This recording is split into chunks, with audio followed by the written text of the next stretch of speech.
Welcome to Southern Traditions, you guys. I know things are looking a little bit different here today, huh? Well, guess what? We have launched our brand new podcast, the Southern Drawl Podcast, where we're going to be trying every week to herd sheeple towards the truth. I'm being honest, we're probably going to fail at that on a weekly basis, but we're going to try it anyway.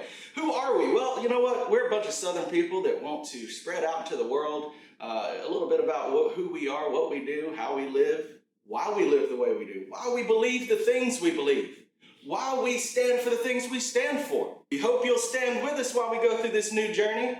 Without further ado, let's get it.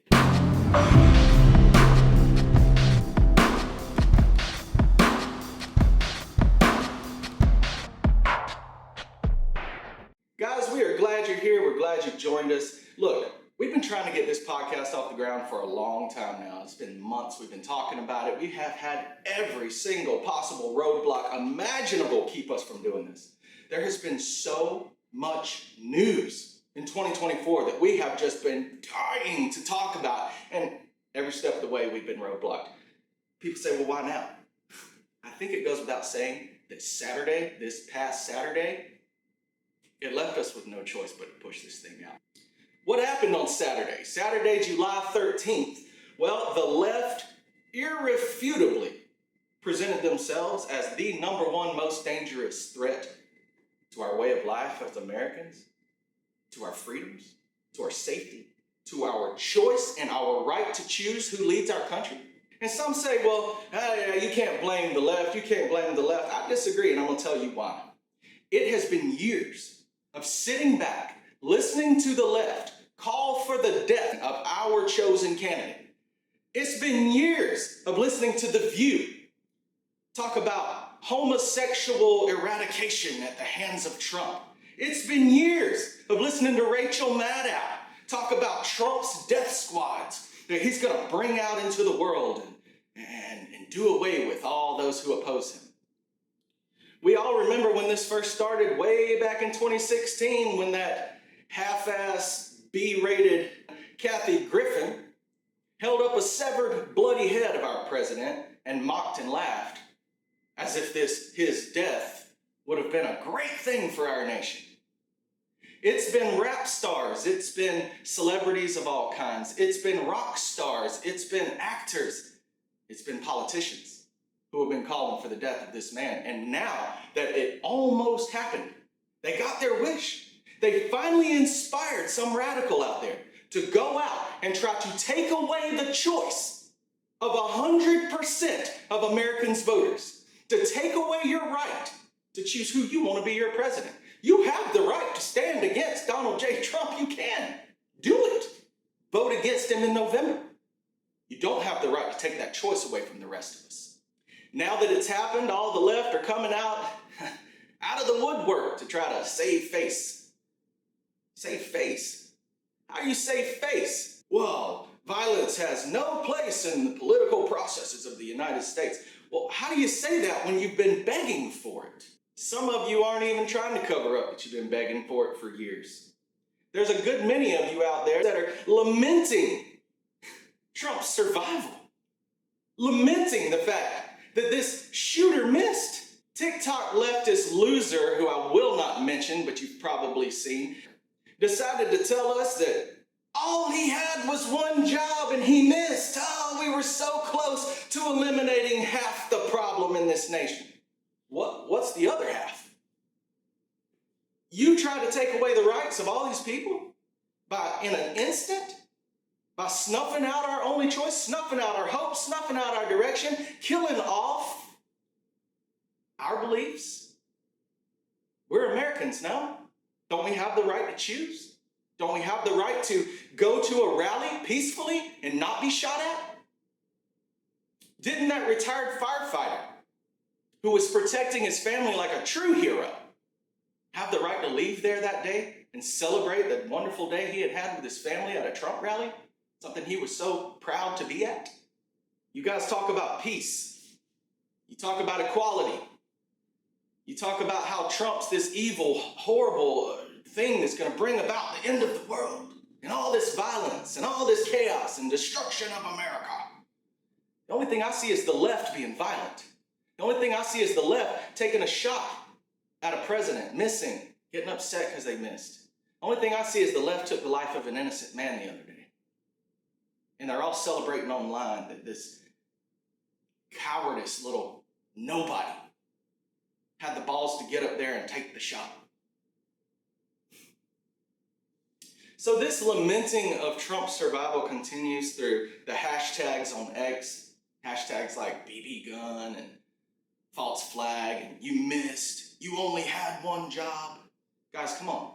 This was a man's life that someone tried to take. This shooter lost his life for your bullshit cause. The shooter took an innocent life, trying to do what you guys essentially persuaded him to do through your rhetoric. Benny Thompson, Democratic congressman, had, because Benny did the right thing and fired her as soon as he saw this. Jacqueline Marsall, I'm going to state her name again. Jacqueline Marsall should never be employed anywhere ever again, especially not in our government. Not after posting things like, the shooter should get some shooting lessons. That way you don't miss next time. But she's not alone. She's not alone. Look here, I'm going to read you a little post here. This comes from Victor Davis Hansen. He posts this. He says a lot, but I just want to run off this name of celebrities who have all called for the death of Trump in the past. By slugging his face, Robert De Niro says, bring violence to Trump. By decapitation, Kathy Griffin says, and Marilyn Manson also aligned with her on that. By stabbing, according to this Shakespeare in the Park play, where they stab Trump over and over in a big giant barrage of bloody nightmareness. By clubbing, says Mickey Rourke. By shooting, says Snoop Dogg.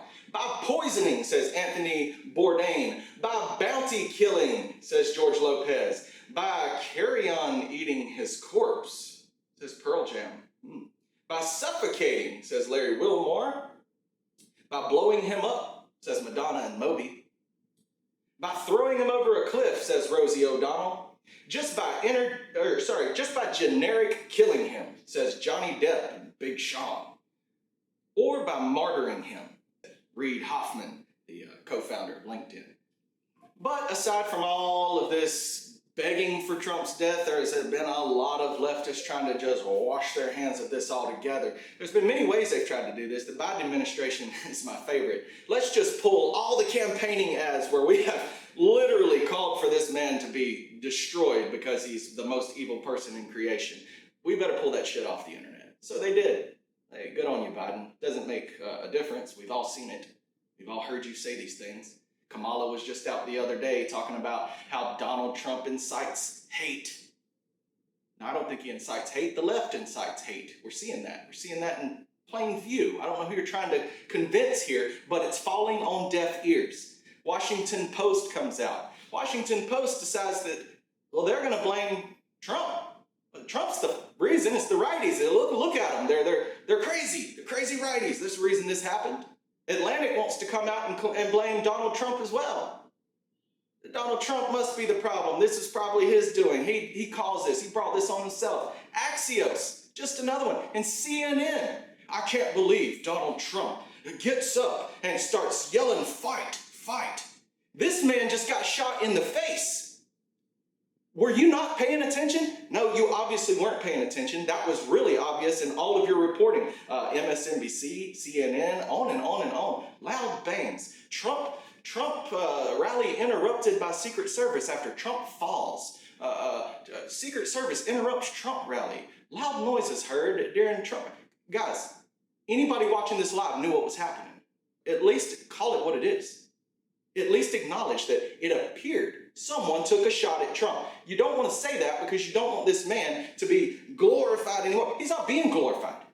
We are absolutely standing up for the nation when we say that this should never happen. You've attacked our freedoms. You've attacked our rights. You've attacked our right to choose. None of this is acceptable. You brought this on with your rhetoric, not ours.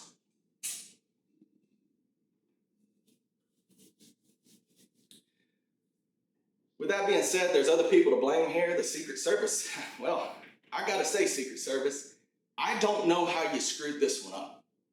It wasn't a a giant area to cover. You had a shooter with in under 200 yards away from your president, away from the guy you're there to protect, and you let him line up and take a shot? I don't know what led to that. I'm not. But I will tell you this. As the director, Kim Cheadle, of the Secret Service, it is imperative that your job suffers no casualties.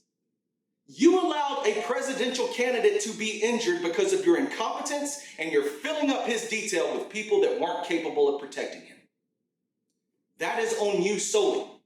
You can point to local law enforcement all you want, and yes, local law enforcement, I got some qualms with you as well. But Secret Service is there to protect that president, and they failed to do it. He got shot. There's no other way of looking at that. Yes, he's alive, but he got shot on your watch. Do better. A lot better, please. Now, as far as Kim Cheadle goes, I do believe that her resignation, the end of her career, should be the result of this. It should be what happens. Now, why this hasn't been addressed yet is just mind-blowing to me. But I hope it'll be addressed soon. We've all been promised detailed and in-depth investigations. We don't generally see anything become of it. This time, I hope that's different. This was historical. This should never be allowed to happen again. Now, let's address what happened here. Guys, as far as this incite the right idea, y'all been trying this for years and you've been failing at it for years. But let me tell you this, we are pissed off. We are going to bring to you a fight. It's coming in November, and it's going to come in the form of an avalanche of red votes all across this nation. We will make America great again, and we will put Donald Trump and J.D. Vance in the White House in 2024. Guys, look, you don't have to like these things I'm saying. You don't. Understand, you did. You pissed us off. We're mad. We are. We're not going to respond the way you want us to. We're not going to come and burn your world down. We are going to burn your world down around you in November, like I said, but that'll come in November. You guys will see that in November. But until then, we've got a lot to do. We've got a lot of changes to make. We've got a lot of planning to do. Number one, we've got to get Trump in the White House. But guys, that's all I got for you this week. If you have enjoyed what we've had to say here, if you want to acknowledge that, well, we're just telling the truth as we see it. If you agree with what we have to say, whatever, leave it in the comments below. We'll be happy to respond. We'll be happy to chat with you. If you don't agree with what we have to say, hey, leave that in the comments too. We'll chat and we'll respond to that as well. We love perspectives from all angles. We may not necessarily agree with you. We may not necessarily change our mind, but we will hear you out. Now, that being said, guys, join us again next week where we're going to be doing the same thing, trying to bring this to you every Sunday here at Southern Traditions on the Southern Drawl Podcast. See you then.